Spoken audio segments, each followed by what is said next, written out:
আসসালামু আলাইকুম ওয়া রাহমাতুল্লাহি ওয়া বারাকাতুহু। আলহামদুলিল্লাহি রাব্বিল আলামিন ওয়াসসালাতু ওয়াসসালামু আলা সাইয়্যিদিল আমবিয়াই ওয়াল মুরসালিন ওয়া আলা আলিহি ওয়া আসহাবিহি আজমাইন। সুপ্রিয় দর্শক শ্রোতা, এই মুহূর্তে যেখান থেকে আপনাদের প্রিয় অনুষ্ঠান আলোকিত প্রতিদিন দেখছেন শুনছেন, সকলকে অনেক অনেক প্রীতি ও শুভেচ্ছা। আশা করছি মহান প্রতিপালকের কৃপায় সবাই ভালো আছেন, সুস্থ আছেন, নিরাপদে আছেন। দর্শক শ্রোতা, আজ আমরা একটা গুরুত্বপূর্ণ বিষয় নিয়ে আলোচনা করার জন্যে আমন্ত্রণ জানিয়েছি একজন বিশিষ্ট ইসলামী চিন্তাবিদকে। আজকের আমাদের সাথে আছেন বাইতুল্লাহ জামে মসজিদের সম্মানিত খতিব হাফেজ মাওলানা মুফতি সাইদুল ইসলাম বিক্রমপুরী। আসসালামু আলাইকুম ওয়া রাহমাতুল্লাহি ওয়া বারাকাতুহু। ওয়ালাইকুম আসসালাম ওয়া রাহমাতুল্লাহি ওয়া বারাকাতুহু। মোহতারাম, কেমন আছেন? আলহামদুলিল্লাহ, আপনি ভালো আছেন? আলহামদুলিল্লাহ, ভালো আছি। দর্শক, আজ আমরা যে বিষয়টি নিয়ে আলোচনা করব সেটি হচ্ছে পাপ কাজের সূচনাকারীর শাস্তি। আমরা আসলে একদিন এই পৃথিবীতে ছিলাম না, আজকের আছি, আবার যে কোনো সময় স্বেচ্ছায় হোক অনিচ্ছায় হোক এই পৃথিবী ছেড়ে আমাদেরকে চলে যেতে হবে, ছেড়ে দিতেই হবে এই জায়গা অন্যের জন্যে। তো আমরা চলে যাব, আমাদের কাজ রয়ে যাবে, আমাদের পদচিহ্ন রয়ে যাবে। সেদিন আসলে আমাকে কেউ মনে না করলেও আমার কাজের কথা মানুষ মনে রাখবে।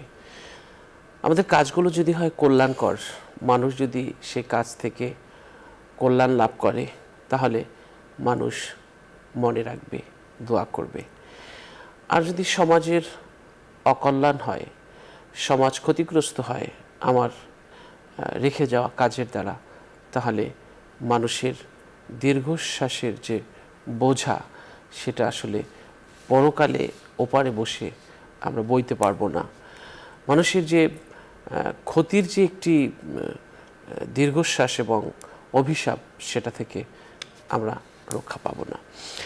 এজন্যে আমরা সব সময় ভালো কাজের সাথে থাকব এবং ভালো কাজ সূচনা করব। পাপ কাজ কখনোই সূচনা করব না, পাপ কাজের সঙ্গে থাকব না। ভালো কাজের প্রচলনকারী এবং আমলকারী যেমন সওয়াব পাবে, তেমনি যতদিন এই ভালো কাজ চলতে থাকবে ততদিন এর প্রচলনকারী এবং প্রচলনকারীর সমান সওয়াব পাবে। প্রচলনকারীও সওয়াব পাবে এবং পালনকারীর সমান সওয়াব পাবে প্রচলনকারী। ঠিক তেমনটি আবার মন্দ কাজের প্রচলনকারী এবং পালনকারী তার মন্দ কাজের পরিণাম ভোগ করবে। যতদিন এই মন্দ কাজ চলতে থাকবে ততদিন প্রচলনকারী এবং পালনকারী এর পরিণাম ভোগ করতে থাকবে। আমরা ইবনে মাজার একটি হাদিসে দেখতে পাই যে রাসূল সাল্লাল্লাহু আলাইহি ওয়াসাল্লাম বলেছেন, যে ব্যক্তি কোনো উত্তম পন্থার প্রচলন করলো এবং লোক সে অনুযায়ী কাজ করলো, তার জন্যে তার নিজের পুরস্কার রয়েছে। উপরন্তু যারা সে অনুযায়ী কাজ করেছে তাদের সমপরিমাণ পুরস্কারও সে পাবে, এতে তাদের পুরস্কার মোটেও কমবে না। আর যে ব্যক্তি কোনো মন্দ প্রথার প্রচলন করলো এবং লোকেরা সে অনুযায়ী কাজ করলো, তার জন্য তার নিজের পাপ তো আছেই, উপরন্তু যারা সে অনুযায়ী কাজ করেছে তাদের সমপরিমাণ পাপও সে পাবে, এতে তাদের পাপ থেকে মোটেও হ্রাস পাবে না। ইবনে মাজার 203 নং হাদিস। আমরা সূরা মায়দার 2 নং আয়াতে দেখতে পাই যে আল্লাহ রাব্বুল আলামিন এ ব্যাপারে সতর্ক করেছেন। আল্লাহ রাব্বুল আলামিন বলেছেন, তোমরা সৎ কাজ এবং তাকওয়ায় একে অন্যের সহযোগিতা করো, আর মন্দ ও সীমালঙ্ঘনে একে অন্যকে সহযোগিতা করো না, আর আল্লাহকে ভয় করো, নিশ্চয়ই আল্লাহ শাস্তিদানে কঠোর। আমরা মানুষকে ভালো কাজে উৎসাহিত করব এবং মানুষের জন্যে কল্যাণকর কিছু সূচনা করে যাব, যেন মানুষ সেখান থেকে উপকৃত হতে পারে। আর সূরা বাকারার 278 থেকে 279 নম্বর আয়াতে কোরআনুল কারিমের আল্লাহ রাব্বুল আলামিন বলেছেন যে হে মুমিনরা তোমরা আল্লাহকে ভয় করো এবং সুদের যা বকেয়া আছে তা ছেড়ে দাও যদি তোমরা মুমিন হও, অতঃপর যদি তোমরা না করো তাহলে আল্লাহ ও তার রাসূলের পক্ষ থেকে যুদ্ধের ঘোষণা নাও। তো এতে আমরা দেখতে পারি যে সুদের প্রচলন ঘটানো আরও একটি পাপের ধারাবাহিকতা। আর এই যে এই প্রচলন, যে এইটা যদি আমরা প্রচলনটা শুরু করে যাই তাহলে এই কাজের মধ্যে যারা থাকবে তারা গুনাহগার হবে এবং সেই গুনার একটি অংশ যে সূচনা করেছে সে যদি বন্ধ না করে সূচনা করে যায় তাহলে সেও কিন্তু একটা পাপের অংশ তার আমলনামায় জমা হতে থাকবে। এজন্য আমরা সতর্ক থাকব যেন আমাদের দ্বারা কোনো পাপ কাজের সূচনা না হয়। চলুন আমরা বিষয়টি নিয়ে প্রিয় অতিথির কাছ থেকে গুরুত্বপূর্ণ আলোচনা শুনছি। জি মোহতারাম। নাহমাদুহু ওয়া নুসাল্লি আলা রাসূলিহিল কারীম, আম্মা বাদ। ফাউযু বিল্লাহি মিনাশ শাইতানির রাজীম। বিসমিল্লাহির রাহমানির রাহিম। ওয়া জাযাউ সাইয়্যাতিন সাইয়্যাতুম মিসলুহা ফামান আফা ওয়া আসলাহা ফাআজরুহু আলাল্লাহ ইন্নাহু লা ইউহিব্বুয যালিমিন। ওয়া ক্বালা রাসূলুল্লাহি সাল্লাল্লাহু আলাইহি ওয়াসাল্লাম মান দাআ ইলা হুদা কানা লাহু আজরু মিসলু মান তাবিআ ইলা আখিরিল হাদিস আও কামা ক্বালা আলাইহিস সালাতু ওয়াস সালাম। আলহামদুলিল্লাহ, নিউজ 24 কর্তৃক আয়োজিত আলোকিত প্রতিদিনের আজকের এই অনুষ্ঠানে অত্যন্ত গুরুত্বপূর্ণ এবং জীবন ঘনিষ্ঠ একটি বিষয়কে সামনে রেখে আলোচনা করার সুযোগ আল্লাহ আমাকে দিয়েছেন। অত্যন্ত গুরুত্বপূর্ণ একটি বিষয় সঞ্চালকের পক্ষ থেকে নির্বাচিত হয়েছে পাপ কাজের সূচনাকারীর শাস্তি সম্পর্কে। আল্লাহ সুবহানাহু ওয়া তাআলা এই পৃথিবীতে মানুষকে সৃষ্টি করেছেন, পাঠিয়েছেন মানুষ যেন তার পুরো জীবনটাকে সওয়াবের কাজে, পুণ্যের কাজে জড়িয়ে নেয়।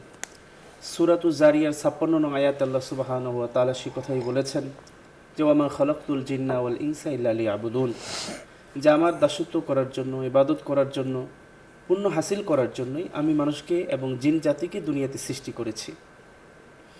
এই পৃথিবীতে মানুষ আসার পর পুণ্যের পাশাপাশি, সওয়াবের পাশাপাশি বিভিন্ন ধরনের অন্যায় অপরাধে ইচ্ছায় অনিচ্ছায় আমরা জড়িত হয়ে যাই। আমাদের আমলনামার ভিতরে ভালো মন্দ, কল্যাণ অকল্যাণ, সওয়াব এবং পাপ কাজের একটা সমন্বয় ঘটে যায়। মৃত্যুর পরে এগুলোর হিসাব নিকাশ হবে, কিন্তু এই যে পাপ কাজ আমরা যেটা করছি, এই পাপ কাজের যে কুফল, এটা মৃত্যুর পরে যেমন আমাকে ভোগ করতে হয়, এটা দুনিয়াতেও আল্লাহ রাব্বুল আলামিন একটা সাজা, একটা আযাব আমাদেরকে দিয়ে থাকেন। সে কথা আল্লাহ কোরআন হাকিমের মধ্যে বলেছেন যে ওয়ালানুযিকান্নাহুম মিনাল আযাবিল আদনা দুনাল আযাবিল আকবার। আদনা এবং আকবার, আকবার বলে তাফসীরের কিতাবের ভিতরে লিখেছে যে আকবার যেই শাস্তি, বড় যেই শাস্তি, এই শাস্তিটা হলো পরকালের শাস্তি। আর আদনা বলে মুফাসসিরিন ইকরাম বলেছেন যে দুনিয়ার যেই অশান্তি গুনাহের কারণে হয়, এই অশান্তির কথা আল্লাহ তাআলা বুঝিয়েছেন। আল্লাহ বলেন ওয়ালানুযিকান্নাহুম, আমি অবশ্যই তাদেরকে বড় আযাবের আগে ছোট আযাব আমি তাদেরকে আস্বাদন করাবো। কেন? কাইলা আল্লাহুম ইয়ারজিউন, যাতে তারা ওই গুনাহের কাছ থেকে আমি আল্লাহর কাছে আবার ফিরে আসে। তো এই দুইটা আয়াতে কারিমাকে যদি আমরা সামনে রেখি তাহলে আমরা বুঝতে পারি যে আল্লাহ আমাদেরকে দুনিয়াতে পাঠিয়েছেন তার ইবাদত আর দাসত্ব করার জন্য। আমরা যদি আমাদের জীবনটাকে সেই পুণ্যের কাজে জড়িয়ে রাখতে না পারি, সাজাতে না পারি, অন্যায় অপরাধে লিপ্ত হয়ে যাই, তাহলে পরকালের তো শাস্তি আমাকে ভোগ করতেই হবে, পাশাপাশি দুনিয়ার এই ক্ষণস্থায়ী জীবনেও আমাকে আল্লাহর সেই আযাবের, দুনিয়াবী আযাবের, অশান্তির, অস্থিরতার সম্মুখীন আমাকে হতে হবে। তো পাপ কাজের যেই ক্ষয়ক্ষতিগুলো আমরা দেখি, তার যে কুফলগুলো আমরা দেখি, দুনিয়ার জীবনে পাপের কারণে আমাদেরকে যেই শাস্তিগুলোর, যে অস্থিরতাগুলোর, অশান্তির সম্মুখীন আমাদেরকে হতে হবে, তন্মধ্যে সবচেয়ে বড় যেই ক্ষতি সেটা হচ্ছে দুনিয়ার জীবনেই আমাদেরকে বালা মুসিবতে, দুর্যোগ এবং বিপর্যয়ের সম্মুখীন আমাদেরকে হতে হবে। কোরআনে কারীমের মধ্যে আল্লাহ সুবহানাহু ওয়া তাআলা সে কথাও কত সুন্দর করে বলে দিয়েছেন যে এই দুনিয়াতে যত বিপর্যয় ঘটে, যত দুর্ভিক্ষ আসে, আসমানি জমিনি যত বালা মুসিবত আসে, এগুলো সব আমাদের হাতের কামাই। যাহারাল ফাসাদু ফিল বাররি ওয়াল বাহরি বিমা কাসাবাত আইদিন নাসি লিয়ুযীকাহুম বা'দাল্লাযী আমিলু লাআল্লাহুম ইয়ারজিউন।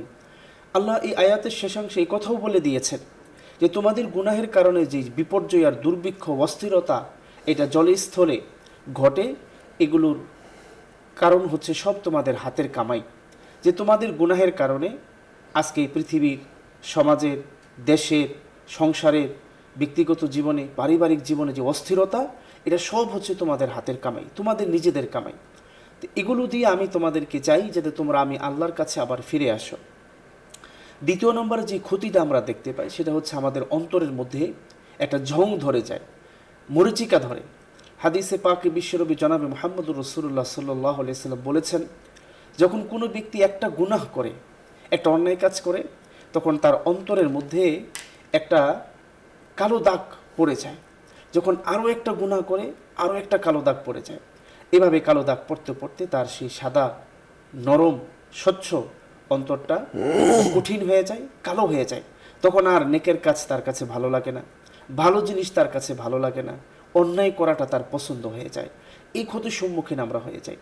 তৃতীয়ত, আমরা এই পাপের কারণে সবচেয়ে বড় যে ক্ষতির সম্মুখীন হই সেটা হচ্ছে আমাদের বিবেকের বিকৃতি ঘটে যায়, আমাদের বিবেক নষ্ট হয়ে যায়। তখন আমরা হালাল হারাম, ভালো মন্দ, মঙ্গল অমঙ্গল, কল্যাণের মাঝে যে একটা পার্থক্যবোধ, এটা আমাদের ভিতরে আর থাকে না।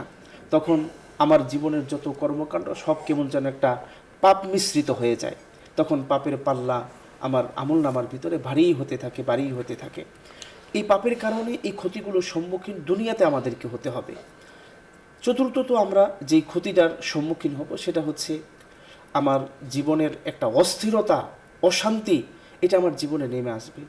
পাপ এমন একটা জিনিস, গুনাহ এমন একটা জিনিস যেটা শান্তিকে নষ্ট করে দেয়, প্রশান্তিকে বিনষ্ট করে দেয়, জীবনের মধ্যে অশান্তি সর্বস্তরে বিস্তার করে দেয়। তো এই জন্য গুনাহ থেকে যদি আমরা বাঁচতে পারি, নিজে এবং আমাদের সমাজ, আমার বন্ধুবান্ধব, পরিবারকে যদি আমি বাঁচাতে পারি, এবং আমার কারণে কেউ যদি গুনাহে লিপ্ত হয়, নিজে করলে এই পরিমাণ শাস্তির সম্মুখীন দুনিয়া এবং আখেরাতে। আর এই শাস্তির পাল্লাটা তখনই ভারী হবে যখন আমার এই দাওয়াত পেয়ে, গুনাহের এই দাওয়াত আর আহ্বান পেয়ে যখন আরও মানুষ এটার সাথে যুক্ত হবে, তখন আমার এই শাস্তির পাল্লাটা দুনিয়া এবং আখেরাতে ভারী হতে থাকবে। পঞ্চমত, আমরা যে জিনিসটা দেখতে পাই সেটা হচ্ছে যে এই পার্থিব জীবনে, দুনিয়ার জীবনে খুন খারাপি এটা বৃদ্ধি হতে থাকবে। পাপের কারণে, অন্যায় কাজের কারণে খুন খারাপি মানুষের মধ্যে বেড়ে যাবে। হাদিসে পাকের মধ্যে এসেছে যে একজন মানুষকে শেষ জামানায় এমন একটা জামানায় হত্যা করবে যে যিনি হত্যাকারী তিনি কি জন্য হত্যা করেছে, আর যিনি নিহত হয়েছেন, হত্যা হলেন, তিনি কি জন্য নিহত হলেন, কেউ এটার কারণ খুঁজে পাবে না। তো সেই জামানা তো এখন আমাদের সামনে আমরা দেখতে পাচ্ছি। তো এটার কারণ হলো এই পাপের কারণ। এই পাপের কারণে সমাজের মধ্যে মানুষের রক্তের কোনো মূল্য থাকবে না।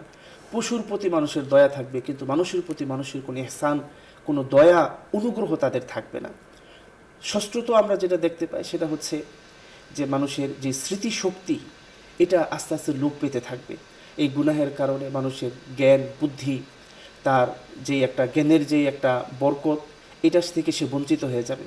সে অনেক জ্ঞানী হবে, কিন্তু জ্ঞান দিয়ে তার কোনো উপকার হবে না, সমাজের কোনো উপকার হবে না, জাতির কোনো ফায়দা হবে না, দেশের কোনো কাজে তার এই জ্ঞান লাগবে না। এই অন্যায় অপরাধের কারণে তার জ্ঞানের যে উপকারিতা, বরকত, এটা থেকে সে বঞ্চিত হয়ে যাবে। আমরা সপ্তমতে যে ক্ষতিটা দেখতে পাই গুনাহের কারণে সেটা হচ্ছে তার জীবনে একটা উদাসীনতা, এটা তার জীবনে নেমে আসবে। কোথাও সে স্থির হয়ে, মনোযোগী হয়ে কোনো কাজে সে স্থির হতে পারবে না।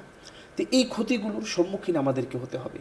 আর সবচেয়ে একটা বড় ক্ষতি হলো যে এই গুনাহের কারণে এমন কিছু হাদিসে পাকের মধ্যে এসেছে, এমন কিছু ব্যাধি, পালা মুসিবতের সাথে নেমে আসবে, যে রোগগুলোর কথা, যে ব্যাধিগুলোর কথা, যেটার নাম পূর্বের কোনো মানুষও শোনে নাই, এরকম বালা মুসিবত, রোগ শোক তো আজকে আমরা দেখতে পাচ্ছি, যেগুলো ইতিপূর্বে সমাজের মধ্যে ছিল না।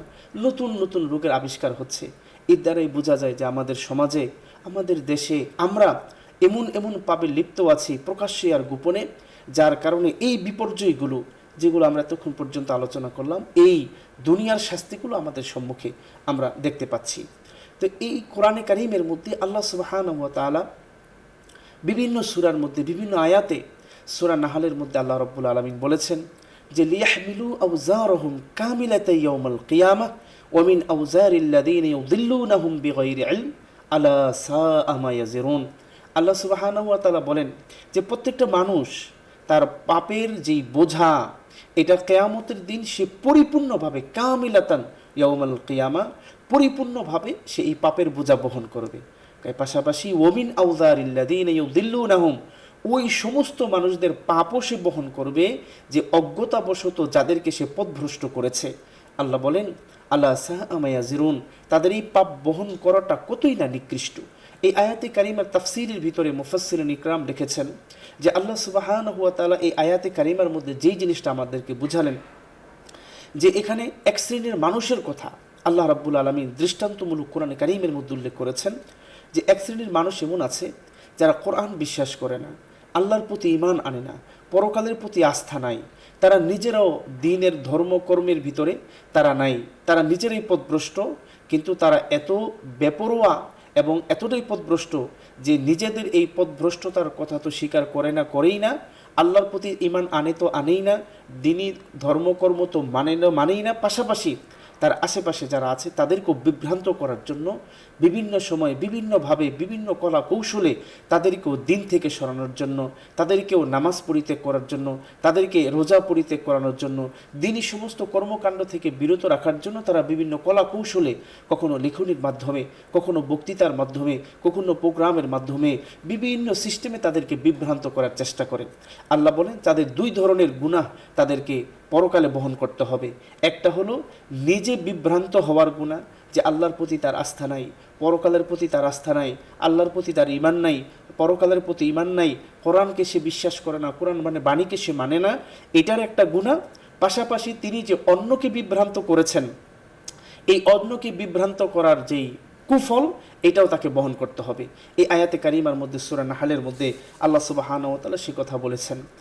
আমরা হাদিসে পাকের মধ্যে দেখি বিশ্বনবী জনাবে মুহাম্মদুর রাসূলুল্লাহ সাল্লাল্লাহু আলাইহি সাল্লাম বলেছেন যে কোনো ব্যক্তি যদি কোনো মানুষকে হেদায়েতের দিকে আহ্বান করে, মান দাআ ইলা হুদা, তাহলে সেই ব্যক্তির আমলনামার ভিতরে যেই ব্যক্তিকে আহ্বান করেছে ওই ব্যক্তি তার আহ্বানে সাড়া দেওয়ার ফলে যে আমলের ভিতরে চলে আসলো, ওই আমলকারী আমল করে যে সোয়াব পাবে তার সমপরিমাণ সোয়াব আমি যদি কোনো মানুষকে নামাজের দাওয়াত দিই, আমি যদি কোনো মানুষকে পুণ্যের দাওয়াত দিই, আমি যদি কোনো মানুষকে হক পথে ডাকি, এটা সমপরিমাণ সোয়াব ওই ব্যক্তিকে যিনি দাওয়াত দিয়েছেন তার আমলনামে আল্লাহ যুক্ত করে দিবেন।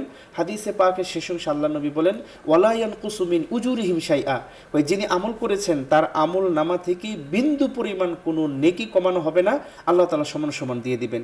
হাদিসের শেষ অংশে যেই কথাটা আজকে আমাদের আলোচ্য বিষয়ের সাথে আল্লাহ নবী বলেছেন মিলে, যে কোনো ব্যক্তি যদি অন্যায় কাজের প্রতি, ওয়ামান দাআ ইলা দালালাহ, যে পথভ্রষ্টতার দিকে অন্যায় কাজের প্রতি যদি কোনো মানুষকে আহ্বান করে, তাহলে ঠিক নেকির কাজ যেই রকম তার সমপরিমাণ সওয়াব পায়, ঠিক তেমনিভাবে এই মন্দ কাজের দিকে আহ্বান করার কারণে ওই মন্দ কর্ম পালনকারী ব্যক্তি যেই পরিমাণ গুনাহের ভাগিদার হলো, যেই পরিমাণ কুফল ভোগ করলো, তার সমপরিমাণ কুফল যিনি দাওয়াত দিয়েছেন, আহ্বান করেছেন, প্রচলন ঘটিয়েছেন, এটা সৃষ্টি করেছেন, তার আমলনামায় সেই পরিমাণ কুফল তার ভোগ করতে হবে এবং সেই পরিমাণ গুনাহ তার যুক্ত হবে।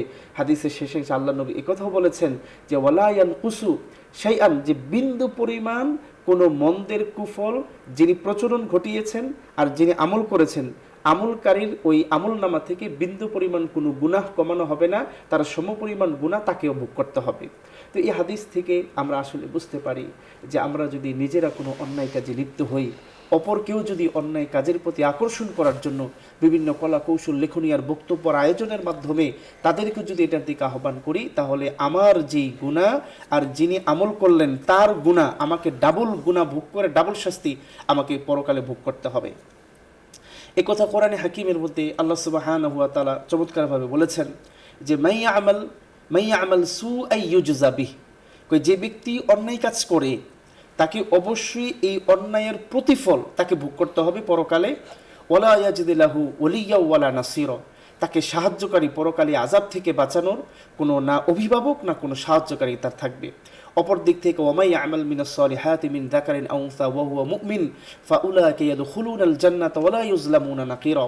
আল্লাহ বলেন কোনো মুমিন অবস্থায় ইমানের হালতে কোনো নারী এবং পুরুষ তারা যদি নেক আমল করে, তাহলে তারা এই নেক আমলের বদৌলতে জান্নাতে প্রবেশ করবে। তাদের প্রতি বিন্দু পরিমাণ কোনো জুলুম তাদের প্রতিপালক করবেন না। সূরাতুল জিলজালের মধ্যেও আমরা একথাই দেখি, আল্লাহ সুবহানাহু ওয়া তাআলা এটাই আমাদেরকে বলেছেন, মেসেজ দিয়েছেন কোরআনে কারীমের মাধ্যমে, যে ফামান ইয়ামাল মিসকালা যাররাতিন খায়রান ইয়ারা ওয়া মান ইয়ামাল মিসকালা যাররাতিন শাররান ইয়ারা, যে দুনিয়ার জীবনে কেউ যদি যাররা পরিমাণ, বিন্দু পরিমাণ নেক আমল করে, এটার মানে সুফল এটা সে দুনিয়া এবং আখেরাতে ভোগ করবে। আর যদি বিন্দু পরিমাণ কোনো বদ কাজ করে, খারাপ কাজ করে, মন্দ কাজ করে, তাহলে এটার প্রতিফল, কুফল, এটাও তাকে পরকালে এবং দুনিয়াতে ভোগ করতে হবে। কোরআনে কারীমের আরেক জায়গায় আল্লাহ সুবহানাহু ওয়া তাআলা আরও চমৎকারভাবে আমাদের বোঝানোর জন্য বলেছেন, ওয়া জাযাউ সাইয়্যাতিন সাইয়্যাতুম মিসলুহা ফামান আফা ওয়া আসলাহা ফাআজরুহু আলাল্লাহ ইন্নাহু লা ইউহিব্বুজ জালিমিন। আল্লাহ বলেন, যে ব্যক্তি অন্যায় কাজ করে, মানে অন্যায়ের প্রতিফল সে অন্যায়টাই ভোগ করবে, আর কেউ যদি ভালো কাজ করে তাহলে সে ভালো প্রতিফল ভোগ করবে। আল্লাহ দৃষ্টান্ত দিয়ে বলেছেন, জাযাউ সাইয়্যাতিন সাইয়্যাতুম মিসলুহা, যে খারাপ কাজ করেছে তার পরিণতি খারাপই হবে। আর যে ব্যক্তি খারাপ কাজ করার পরে সেখান থেকে ফিরে আসতে পেরেছে, আল্লাহর কাছে তওবা করেছে, অনুতপ্ত হয়েছে, তাহলে তার ফলটা হবে কি, আল্লাহ রাব্বুল আলামিন তার প্রতি বিন্দু পরিমাণ কোনো জুলুম করবেন না। আল্লাহ বলেন, ইন্নাহু লা ইউহিব্বুজ জালিমিন, আল্লাহ তাআলা জালেমদেরকে আল্লাহ রাব্বুল আলামিন ভালোবাসেন না। কেউ যদি নিজের উপরে জুলুম করে, কোরআন কারীমের মধ্যে আল্লাহ সুবহানাহু ওয়া তাআলা অন্যত্র বলেছেন, কুল ইয়া ইবাদিয়াল্লাযীনা আসরাফু আলা আনফুসিহিম লা তাকনাতু মির রাহমাতিল্লাহ ইন্নাহু লা ইয়াগফিরুয যুনুবা জামিআ ইন্নাহু হুয়াল গফুরুর রহিম। আল্লাহ বলেছেন, বান্দা তুমি যদি তোমার নিজের উপরে, নফসের উপরে জুলুম করে থাকো, সাবধান, তুমি কিন্তু আল্লাহর রহমত থেকে নিরাশ হইও না, আল্লাহর কাছে ফিরে আসো, তওবা করো, আল্লাহ তাআলা তোমার জিন্দেগীর সমস্ত গুনাহগুলো মাফ করে দিবেন। আমরা দেখি আসলে আমাদের জীবনে দুই ধরনের বস্তু রয়েছে, যেটা আমার মৃত্যুর পরেও যেটা আমাকে ভোগ করতে হবে। আমরা দেখি যে যেই কাজগুলো দুনিয়াতে করলে, পুণ্যের কাজগুলো করলে, আমরা কবরে শুয়ে শুয়েও এটার একটা প্রতিফল, সুফল আমরা ভোগ করতে পারবো। তন্মধ্যে যেমন আমরা জানি সদকায়ে যে জারিয়া কাজগুলো আছে, মসজিদ নির্মাণের কাজ আছে। আমি যদি নেককার সন্তান, হাদিস থেকে আমরা জানতে পারি যে নেককার সন্তান যদি আমরা দুনিয়াতে রেখে যাই এবং আমার এলেম বিতরণ করে যদি আমি যাই, তাহলে এইটার যে একটা সওয়াব, নেকি, পুণ্য, এটা আমি কবরে শুয়ে শুয়ে আমরা ভোগ করতে পারবো। এটা আমরা পৃথিবীর সব মানুষ জানি। কিন্তু এটার বিপরীতে যে আরও একটা গুনাহের কাজ আছে, মন্দ কাজ আছে, এটাও যদি আমি সমাজে জারি করে যাই, বা আমি কাউকে এটার প্রতি উদ্বুদ্ধ করে যাই, কাউকে প্রশিক্ষণ দিয়ে যাই, তাহলে এই কুফলটাও, মন্দের কুফলটাও যে কবরে শুয়ে শুয়ে আমাকে ভোগ করতে হবে, এটা আমরা অনেকেই জানি না। যেমন আমরা কোরআন এবং সুন্নাহর আলোকে আমরা দেখতে পাই, তার মধ্যে একটা গুরুত্বপূর্ণ যেটা, সেটা হচ্ছে রক্তপাত ঘটানো। কেউ যদি কোনো ব্যক্তিকে হত্যা করে, অথবা হত্যার প্রশিক্ষণ দিয়ে যায়, অথবা হত্যা করার জন্য সাহায্য করে, তাহলে এই হত্যাকাণ্ডের একটা কুফল সেই পৃথিবীর প্রথম মানব হযরত আদম আলাইহিস সালাতু ওয়াস সালামের যেই সন্তান কাবিল, তিনি যে এই পৃথিবীতে প্রথম হত্যাকাণ্ড এবং রক্তপাতের সৃষ্টি করেছিল, এই গুনাহের একটা অংশ কিন্তু তার আমলনামায় যুক্ত হবে। এটা আমরা কোরআন থেকে আমরা জানতে পারি।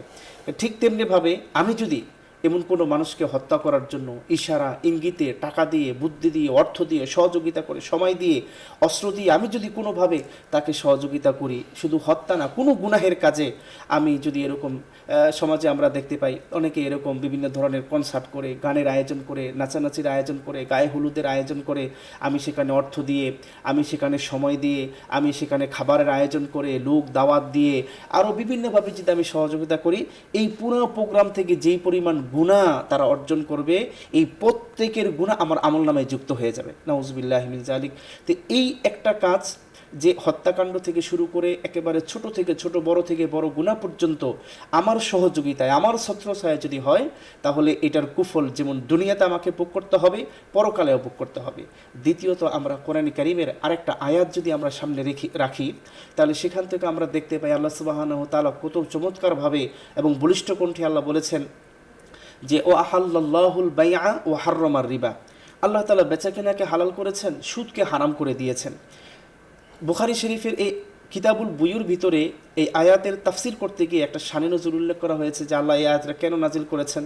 বুখারী শরীফের ভিতরে আমরা দেখেছি, পড়াচ্ছি যে সেখানে আল্লাহ রাব্বুল আলামিন এই আয়াতটা নাজিল করেছেন এই জন্যে, ওই জামানায়, যেই জামানায় কোরআনের এই আয়াত নাজিল হয়েছে, মানুষ সুদ আর বেচাকেনাকে তারা এক মনে করত। তারা বলতো যে সুদরাও তো একটা বেচাকেনা, এবং তারা এটা মানবিকতার দোহাই দিত। একটা মানুষ বিপদে পড়েছে, আমি তাকে এই সুদের টাকা দিয়ে আমি তাকে সহযোগিতা করলাম। বর্তমান যুগে এটাই আমরা দেখতে পাচ্ছি, একটা মানুষ তার মেয়েকে বিবাহ দিতে পারতেছে না, ব্যবসায় লস খেয়েছে, তার কিছু আর্থিক কর্জে হাসানা দরকার, কারো কাছে সে কর্জে হাসানা পাচ্ছে না। ঠিক না পাওয়ার কারণে পরক্ষণে তিনি যখন এই প্রলোভন দেখাচ্ছে যে আমাকে সহযোগিতা করেন, আমি আপনাকে এই পরিমাণ ফ্যাসিলিটি দিব, তখন যেই মানুষটা কর্জে হাসানা দিতে রাজি না, সেই মানুষটাই যেই পরিমাণ অর্থ তাকে দেওয়া দরকার পরক্ষণে সেগুলো ব্যবস্থা করে তাকে দিয়ে দিচ্ছে। তা আল্লাহ রাব্বুল আলামিন এই প্রথাকে তিনি হারাম ঘোষণা করে আয়াত নাজিল করেছেন যে সুদের এই কারবারটাকে তিনি হারাম, বলিষ্ঠভাবে তিনি হারাম করেছেন। কিন্তু বর্তমান সমাজে আজকে আমরা দেখতে পাচ্ছি সুদ এমনভাবে আমাদের রগে আর রক্তের সাথে মিশে গিয়েছে, আমাদের প্রত্যেকের ঘরে ঘরে সুদ এমনভাবে পৌঁছে গিয়েছে, নিম্ন শ্রেণীর মানুষ থেকে উচ্চ লেভেলের মর্যাদা সম্পন্ন মানুষ, শিক্ষিত অশিক্ষিত সবার হাতে মুখে গায়ে ঘরে সংসারে সব জায়গায় অফিস আদালতে এই সুদের কারবার চলতেছে। অর্থাৎ আমরা এমনভাবে পাপটাকে আমরা মেনে নিয়েছি যে এটাকে আসলে যে পাপ এটাই মনে হয় না, এবং এটা হরহামেশা করে যাচ্ছি, নিত্যদিনের রুটিন মনে করে। আল্লাহ তাআলা আমাদেরকে হেফাজত করুন। চমৎকার বলছিলেন। দর্শক, আমরা খুব গুরুত্বপূর্ণ বিষয় নিয়ে আলোচনা করছি। মোহতারাম চমৎকার আলোচনা আমাদেরকে শুনিয়েছেন। আমরা একটি হাদিসে, আহমেদের একটি হাদিসে আমরা দেখতে পাই রাসূল সাল্লাল্লাহু আলাইহি ওয়াসাল্লাম বলেছেন, যে ব্যক্তি কোনো পাপ করার পরপরই পুণ্য কর্ম করে, সেই ব্যক্তি পুণ্য যখনই সে পুণ্য করে, পাপ করার পরে সেই ব্যক্তি খুব আল্লাহর প্রিয় বান্দা হয়ে যায়। এমন তার উপমা দিতে গিয়ে রাসূল সাল্লাল্লাহু আলাইহি সাল্লাম বলেছেন যে তার উপমা হলো এমন যে সে ব্যক্তি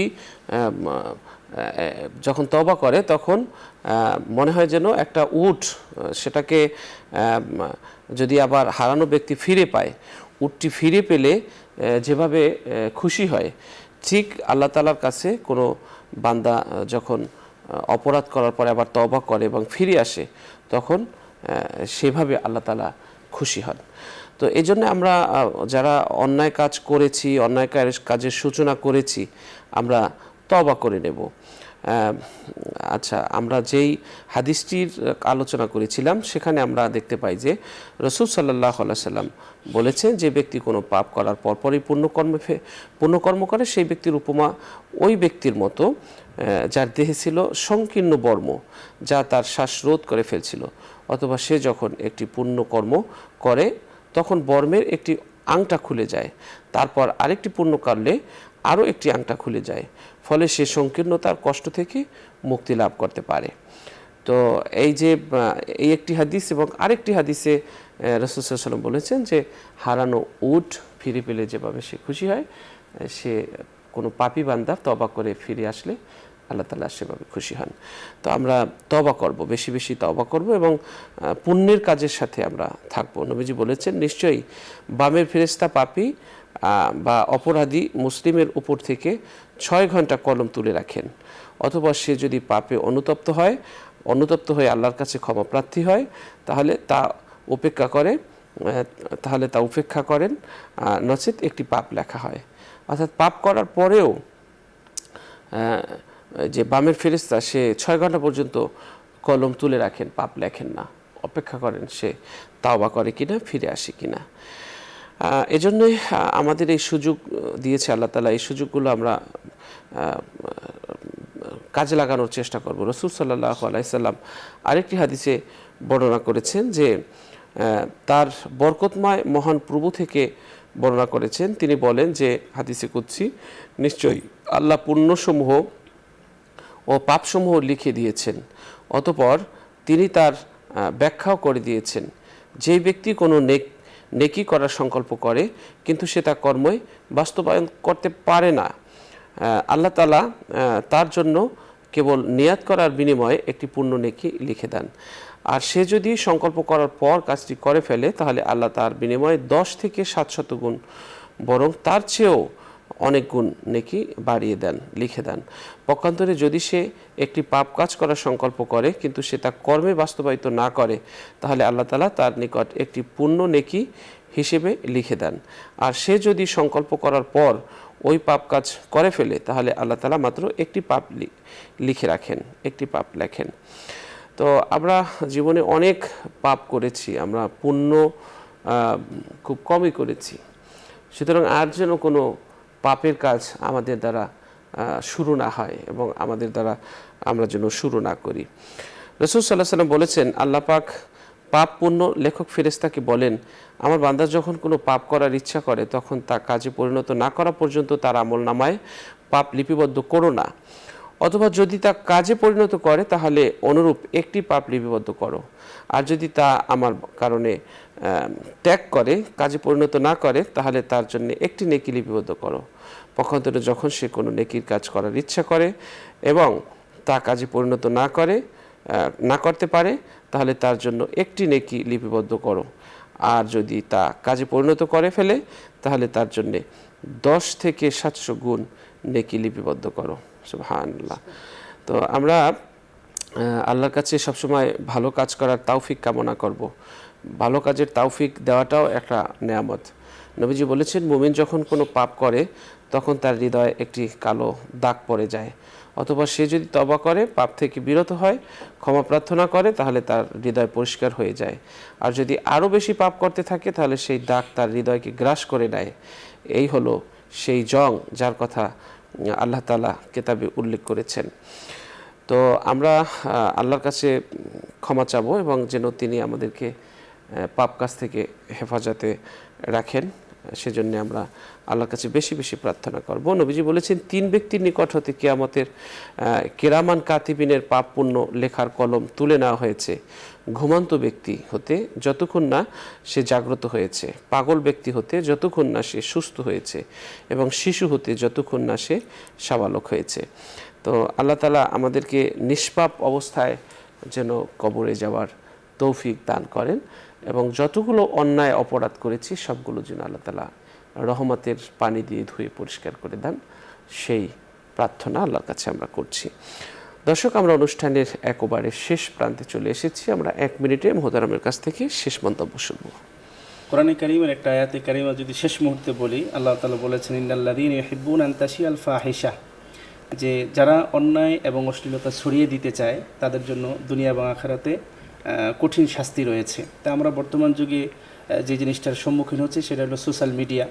এটার ব্যাপকতার কারণে যাদের ভিতরে ভাইরাল হওয়ার নেশা আছে তারা দেখা যায় যে ভাইরাল হওয়ার জন্য ভিউয়ার্স বাড়ানো ছবি, অশ্লীল ভিডিও তারা তাদের ফেসবুক অ্যাকাউন্ট থেকে প্রচার করে। এটা যতদিন পর্যন্ত থাকবে এবং যারা যারা দেখবে তার তো গুনাহ হবে, যারা দেখবে তাদেরও গুনাহ হবে, তাদেরও গুনার একটা অংশ যিনি এই ছবি আপলোড দিয়েছেন বা ছেড়েছেন তার আমলনামায় যুক্ত হবে।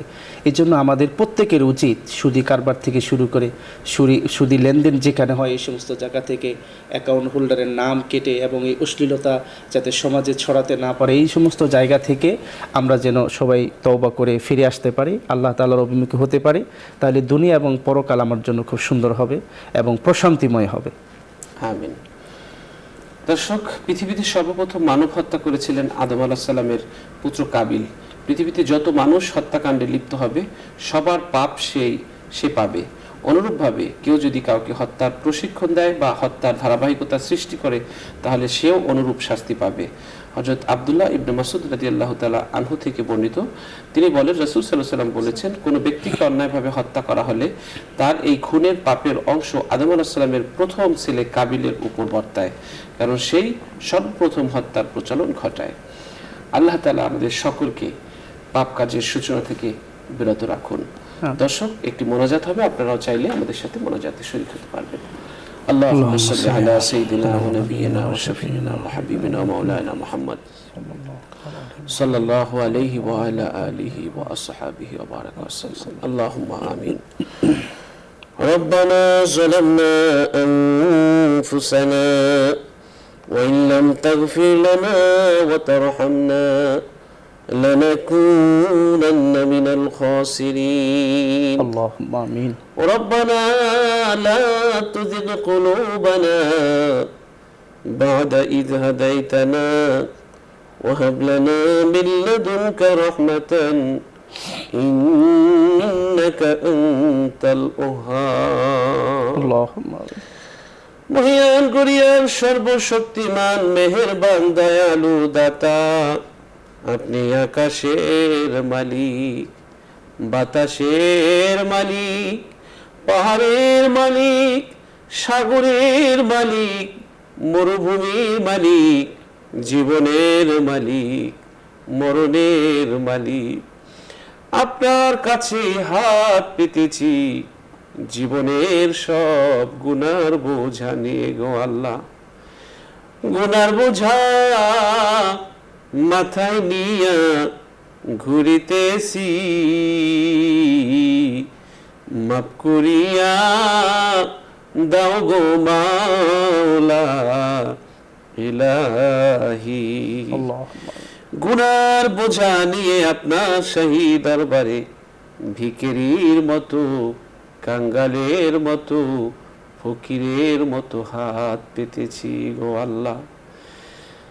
অনেক বেশি গুনাহ করেছি, গুনার দিকে তাকালে আপনার রাগ হবে, গুনার দিকে নয় মোদের মিনতি আর ফরিয়াদের দিকে একটু রহমতের দৃষ্টি ফেরান গো আল্লাহ। জীবনের সমস্ত গুনার উপরে আপনার ক্ষমার কলম দিয়ে আপনি দাগ বসিয়ে দিন গো আল্লাহ। রব্বুল আলামিন আমাদের সাথে যারা হাত পেতেছে, জানি না এদের মধ্যে কার মা কার বাবা কবরে পড়ে আছে, অন্ধকার কবরে। দুনিয়ার মধ্যে যেই মা যত্ন করেছে, লালন করেছে, অন্ধকার কবরে সে মা কেমন আছে আমরা কেউ তো জানি না গো আল্লাহ। যার মা নেই, যার বাবা নেই দুনিয়ায় আল্লাহ, তার মা বাবাকে মাফ করে দাও। যাদের মা বাবা বেঁচে নেই, সবার মা বাবার কবরকে জান্নাতের বাগান বানিয়ে দাও গো আল্লাহ। আল্লাহ একদিন এই দুনিয়া ছেড়ে চলে যাব।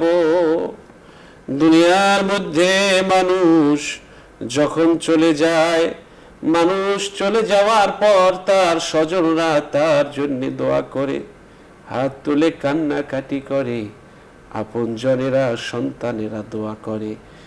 আমরা চলে যাব, জানি না কি রেখে যাব, কে আমাদের জন্য দোয়া করবে।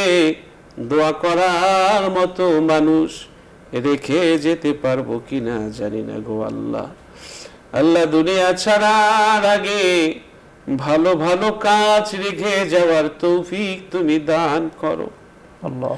দোয়া পাই কবরে সেরকমের কাজের সূচনা করে যাওয়ার তৌফিক দান করো আল্লাহ। দুনিয়ার মধ্যে যতদিন থাকবো নেক কাজের সূচনার সাথে থাকার তৌফিক দিও। অন্যায় অপরাধ বদ কাজ থেকে আমাদেরকে তুমি দূরে রেখো গো আল্লাহ। আল্লাহ অনুষ্ঠানের পৃষ্ঠপোষক বসুন্ধরা গ্রুপের চেয়ারম্যান, আল্লাহ তাকে ক্ষমা করে দিন, আল্লাহ তা হায়াতে বরকত দিন। রব্বুল আলামিন সুস্থ রাখুন, ভালো রাখুন। আল্লাহ বসুন্ধরা গ্রুপের উপর আপনার রহমত বরকত নাজিল করুন। আমিন। এই অনুষ্ঠানকে আপনি কবুল আর মঞ্জুর করুন। আমিন। এই অনুষ্ঠানের সাথে যারা আছে আল্লাহ সকলকে আপনি কবুল আর মঞ্জুর করুন। আমিন। এই অনুষ্ঠান আমাদের নাজাতের ওসিলা বানিয়ে দিন। আমিন। নিয়মিত যারা দেখেন শোনেন আল্লাহ তাদের সকলের উপর আপনার রহমত নাজিল করুন। আমিন। আল্লাহ সকলকে ভালো রাখুন, সবার অশান্তি দূর করে দিন, সবার জীবনের কষ্ট দূর করে দিন, সবার সব সীমাবদ্ধতা দূর করে দিন, সবার আসমানি জমিনি বালা মুসিবত জীবন থেকে আপনি উঠায় নিন। আল্লাহুম্মা আমিন। রব্বিরহামহুমা কামা রব্বায়ানি সগীরা। রব্বুল আমিন, একদিন এই পৃথিবী ছেড়ে অন্ধকার কবরে যাব। ডানে মাটি বামে মাটি, মাটি হবে বিছানা। দিন দুই চারি কেন্দে সবাই, কেউ তো খবর নেবে না। রব্বুল আলামিন, ওই অন্ধকার কবরটা আমাদের জন্য তুমি জান্নাতের বাগান বানাই দিও। আমিন। আলোর ব্যবস্থা করে দিও, আমিন। সাথীর ব্যবস্থা করে দিও। আল্লাহ আমাদের সন্তানদেরকে তুমি আল্লাহ কবুল আর মঞ্জুর করে নাও। আল্লাহ সন্তানদেরকে আমাদের মা বাবার অনুগত বানায় দাও। আল্লাহ মাদক, আল্লাহ আর নেশা থেকে আমাদের সন্তানদেরকে তুমি হেফাজত করো। আল্লাহ আল্লাহ বাংলাদেশের সকল যুবক এবং তরুণদেরকে তুমি হেফাজত করো। আল্লাহ আমাদের দেশের অর্থনৈতিক অবস্থাকে আপনি উন্নত করে দিন। আমিন আল্লাহ আমাদের খাদ্যের অভাব সহ যত ধরনের অভাব আছে আপনি সব দূর করে দিন। আমিন আমাদের মানুষের মধ্যে ভালোবাসা বৃদ্ধি করে দিন। আল্লাহুম্মা হিংসা, বিদ্বেষ, রিয়া, অহংকার, পরশ্রী, কাতরতা আমাদের জীবন থেকে আপনি দূর করে দিন। আল্লাহুম্মা আল্লাহ আপনি কবুল করে নিন। আমিন আল্লাহ আপনি মঞ্জুর করে নিন আল্লাহুম্মা আমাদের এই মুনাজাত। রব্বানা লা তুযিগ কুলুবানা বা'দা ইয হাদাইতানা ওয়া হাব লানা মিন লাদুনকা রাহমাতান ইন্নাকা আনতাল ওয়াহ্হাব। আল্লাহ سبحان ربك رب العزة عما يصفون وسلام على المرسلين والحمد لله رب العالمين. وجعل آخر كلامنا عند الموت لا إله إلا الله محمد رسول الله صلى الله عليه وسلم. দর্শক, আমাদের সাথে দীর্ঘ সময় যারা থেকেছেন অনেক অনেক ধন্যবাদ। আলোকিত প্রতিদিন অনুষ্ঠানের সাথে থাকুন।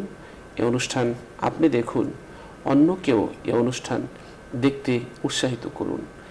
একটি ভালো কাজ অন্যের কাছে পৌঁছে দিন। হয়তো সে আপনি আমল না করতে পারলেও সে হয়তো আমল করে ফেলবে।